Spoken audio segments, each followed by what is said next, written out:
네, 이제 이번 시간에는 그 반도체용 회로 기판에 대해서 살펴보고, 이제 최근에 핫한 그 FC BGA라고 불리는 이 플립칩 이 볼그리드 어웨이, 그리고 이제 FC CSP라고 불리는 이 플립칩 칩 스케일 패키징, 그리고 이제 마지막으로 이 현재 TSMC가 이 애플의 물량을 독점한 이유까지 좀 살펴보겠습니다. 너무 딥하게 다루면 좀 복잡하실 것 같아서 좀 간단히 이제 전체적인 그림을 그리는데 참고하시면 될 것 같습니다.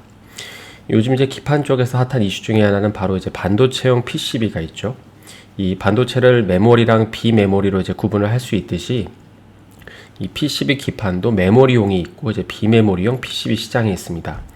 그리고 이제 최근 흐름에서 볼 수 있듯이 이제 현재는 메모리용보다도 이제 비메모리용 PCB 성장이 훨씬 더 각광을 받고 있죠. 특히 이제 메모리용 기판 같은 경우에는 현재 전 세계 메모리 분야에서 이제 국내의 삼성전자랑 SK 하이닉스가 최강자이기 때문에 이제 이들 기업이 잘 나가면 이제 일반적으로 이제 국내 PCB 업체들도 강세를 보이고, 그런데 이제 이 말을 반대로 생각하면 이제 이들 기업들이 힘든 시기에는 이제 국내 PCB 기업들도 힘을 잘 못 쓴다는 말이기도 합니다. 사실 이제 기판 업체들의 주가는 이제 작년 하반기부터 좋았었는데요. 이제 그 이유는 바로 이 기사의 제목처럼 이제 없어서 못 파는 그런 상황에 직면했기 때문입니다. 그럼 이제 작년에 기판 시장에서는 어떤 일이 벌어졌길래 이 없어서 못 파는 지경까지 이르게 된 걸까요? 먼저 이제 이 기사의 그 이미지를 보시면 이 오른쪽에 있는 FC BGA, 그러니까 플립칩 볼그리드 어웨이라고 불리는 이 기판은 이제 비메모리용 기판으로 보통 이제 PC용으로 사용이 됩니다. 그러니까 데스크탑이나 이제 노트북에 필요한 이제 CPU를 꽂을 때 이제 이 기판을 사용한다고 생각을 하시면 되는데요. 근데 이제 그동안 이제 이 PC용 기판 같은 경우에는 이제 일본 업체들이 대부분 독식을 하고 있었습니다. 그런데 이제 작년에 그 반도체 시장의 특징 중에 하나는 이 뭐 여러 가지 반도체가 좋았지만 이제 코로나로 인해서 이제 서버 시장이 엄청나게 커졌다는 게 있죠. 왜냐하면 이제 바이러스 때문에 사람들이 밖에 못 나가니까 일도 재택으로 하고 학교 수업도 온라인으로 듣고, 그리고 뭐 이제 넷플릭스 같은 걸 이제 보는 사람들이 이제 많아졌기 때문입니다. 그래서 이제 이런 흐름 속에서 이 서버 시장이 더 빠르게 커질 거라고 생각을 했던 글로벌 업체들은 이제 서버 기판 부분에 이제 조금 더 많은 투자를 하게 되는데, 그런데 이제 문제는 이 서버에 너무 집중적으로 투자를 하다 보니까는 이제 상대적으로 이 PC용 칩 생산이 부족해진 것입니다. 그러니까 그간 이제 특히 이 PC 기판 쪽에서 플레이를 하고 있었던 기업들이 이제 대부분 일본 기업들이었기 때문에 이 기업들이 이제 대부분 서버 쪽에 집중을 하면서 이제 상대적으로 이 PC 기판의 공급이 이제 부족해지게 되는 것이죠. 그래서 이제 작년에 PC 시장이 엄청나게 성장을 하고, 근데 또 한편으로 이 글로벌 기업 그 기판 기업들은 이 PC 기판 물량을 못 대고 주춤하다 보니까는 이제 그 밑단에 있는 국내 업체들까지 반사수혜를 이제 받게 된 것입니다. 그래서 이제 이걸 이해한 상태에서 지금 보시는 거는 이 심텍이랑 이제 코리아 서키트의 주가 차트인데요. 근데 사실 작년에 이제 PC가 전체적으로 이제 수요가 좋았음에도 불구하고 주가가 이제 작년 하반기부터 상승한 이유는 방금 살펴봤듯이 이 PC 기판 시장을 꽉 잡고 있는 일본 업체들이 서버 투자를 공격적으로 하는 바람에 상대적으로 이제 PC용 기판들이 부족했고, 이제 그러다 보니까 그 부족한 물량을 국내 기판 업체들이 공급을 했기 때문입니다. 그리고 이제 현재는 이 PC용 기판 시장에 더해서 이제 서버 시장도 커지면서 이 서버 기판에서의 수요도 기대하고 있기 때문에 현재 주가를 보면 꺾이지 않고 고점에 머물러 있는 걸 우리가 볼 수 있습니다. 특히 이제 최근에는 그 차세대 서버용 기판으로 평가받는 이 FC BGA 같은 경우에는 이 기사에서도 지적을 하지만은 기술 진입 장벽이 굉장히 높고 기판 크기도 이제 커졌기 때문에 단가가 상승하는 효과를 누릴 수 있다라는 기대감이 있습니다.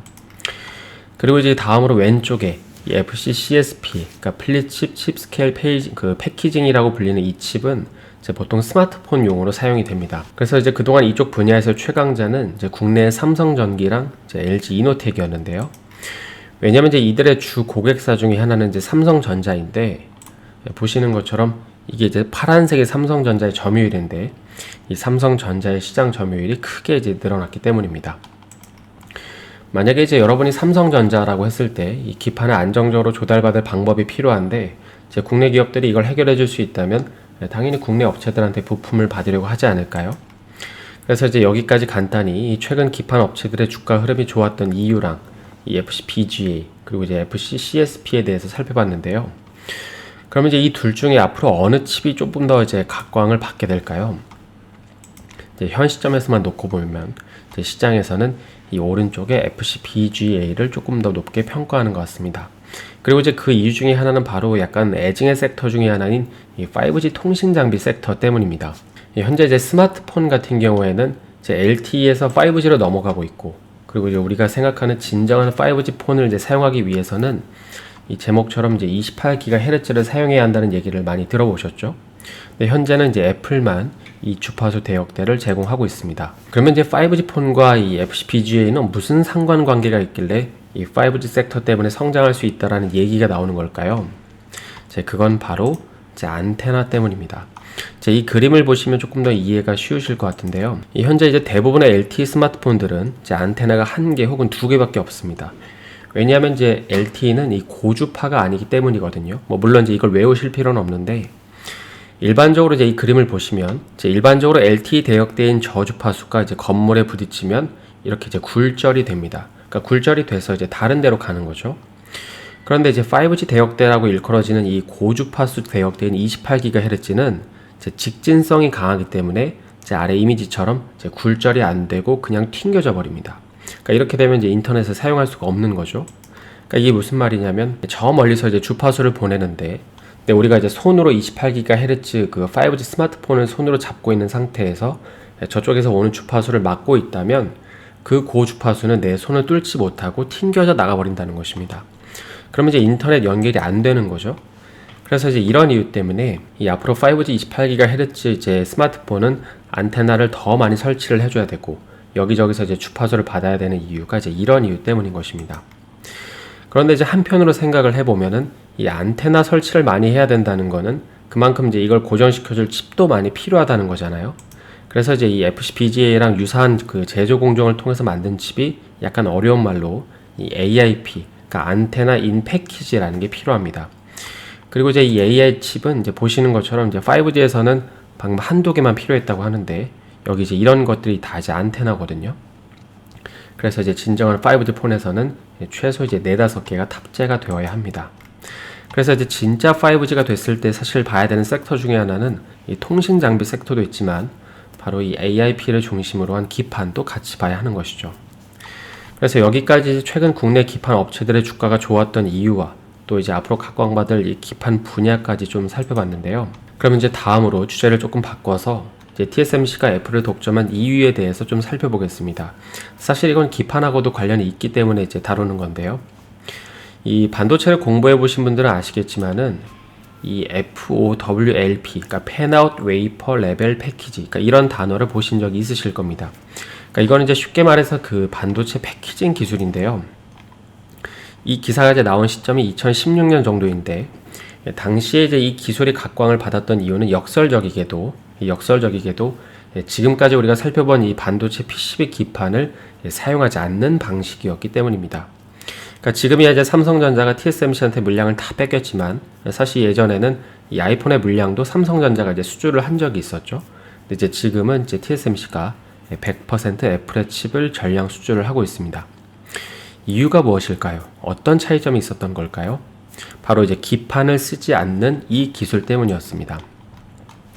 당시 이제 TSMC는 그 반도체 기판, 그러니까 PCB를 쓰지 않고도 칩이 이제 가동이 될 수 있는, 구동이 될 수 있는 기술력이 있었지만, 삼성전자는 이게 없었던 것이죠. 그럼 이제 기판을 쓰지 않으면 어떤 이점이 있는 걸까요? 일단 이제 애플 입장에서는 기판에 들어가는 비용도 줄일 수 있고, 또 기판을 장착하는 과정에서 소요되는 시간도 이제 아낄 수 있게 됩니다. 그러니까 이렇게 되면 이제 삼성전자와 TSMC의 이제 공정 난이도가 같다는 전제 하에 당연히 TSMC가 더 빨리 그리고 더 싸게 만들 수 있기 때문에 이제 애플은 여기다가 이제 주문을 하는 것이죠.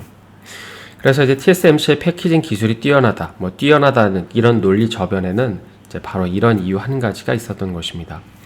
그리고 이제 또 이렇게 되면서 한편으로는 이 반도체 기판 산업이 이제 성장을 못하고 주춤을 하게 되는데, 왜냐면 이제 방금 살펴봤듯이 이 TSMC의 이제 기판을 사용하지 않는 패키징 방식이 전 세계 대세가 됐기 때문이죠. 그러니까 이제 기판이 필요가 없어져 버리니까 이제 엄청난 신기술이 나오지 않는 이상 이제 기판 업체들은 성장을 못하는 것이죠. 그래서 이제 또 여기까지 그 전체적으로 이제 PCB 산업에 대해서 좀 개괄적으로 살펴봤는데요. 이제 어제에 이어서 오늘까지 조금 어려운 내용이었는데, 이제 다음 시간에는 이제 마지막으로 국내 기판 업체들 중에 뭐 삼성전기, LG이노텍, 심텍, 대덕전자, 뭐 코리아서키트, 그러니까 이런 이제 국내 기판 분야에서 플레이를 하고 있는 기업들을 조금 자세하게 살펴보고, 이 중에서 이제 탑픽과 그 다음에 올해 PCB 시장에서 발생할 수 있는 이벤트들에 대해서 마지막으로 살펴보겠습니다. 오늘 하루도 수고 많으셨고요. 저는 내일 다시 인사드리겠습니다. 오늘 영상이 도움이 되셨다면 좋아요와 구독 부탁드립니다.